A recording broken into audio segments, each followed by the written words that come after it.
Okay, so this is my submission for for this piece of coursework.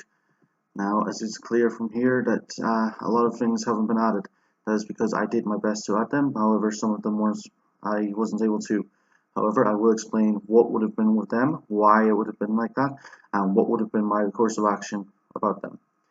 Now, at the moment, the boxes look just regular, and it is basic. These graphic for the player. What was going to happen, as I'll show now, uh, is that when the player approaches,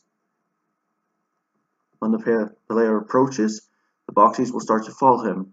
What I had intended to do was to include a graphic that would allow me to change the color of them from the blue they would have been to a more red color that would have allowed them to be attacked and destroyed.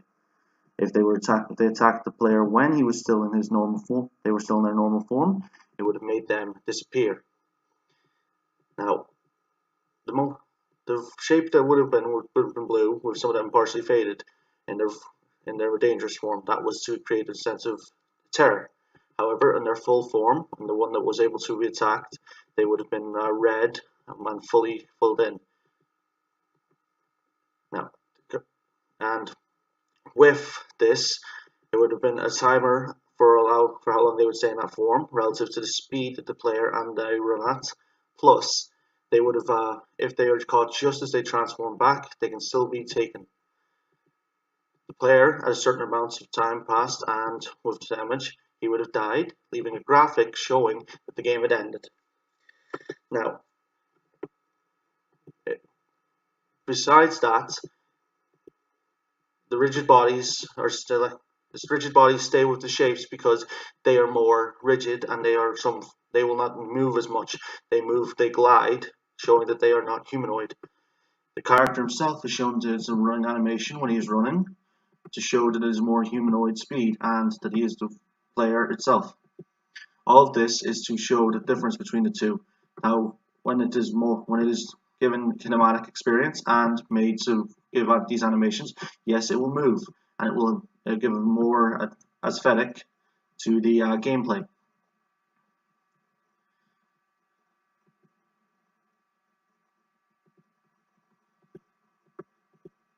And the background is just this fantasy world to show that it is to show that the player that this world is different to what Mo could be. To while there are many worlds I could have went with, I went with this one for simplicity's sake and to show what a more of a tranquil environment, with the fact he's being chased and has to fight them being more combative, allowing for a more uh, a better way of showing how tranquility and can be destroyed in this world. Yeah. To activate when the boxes turn into their red state, their vulnerable state, I would have included a button that would have just been a regular box, showing both how it is similar to the boxes that it would be able to destroy them, showing how they are in fact their own weakness. All of this would be used to create a good sense of gameplay that would allow people to enjoy this for hours and to change it if they needed to.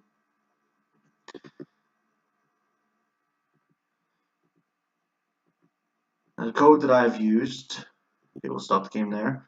The code that I've used is stuff that we've seen in tutorials. However, there has been small changes.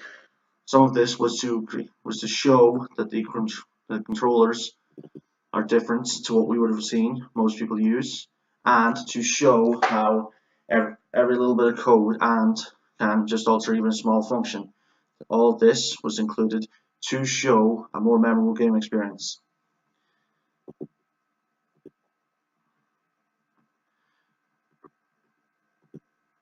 The main code that was used was mostly just to show how was mostly used so that the characters would move, even the boxes themselves, so they would show you what is being used in this world and how everything is connected, how all of these beings and things can move in this way.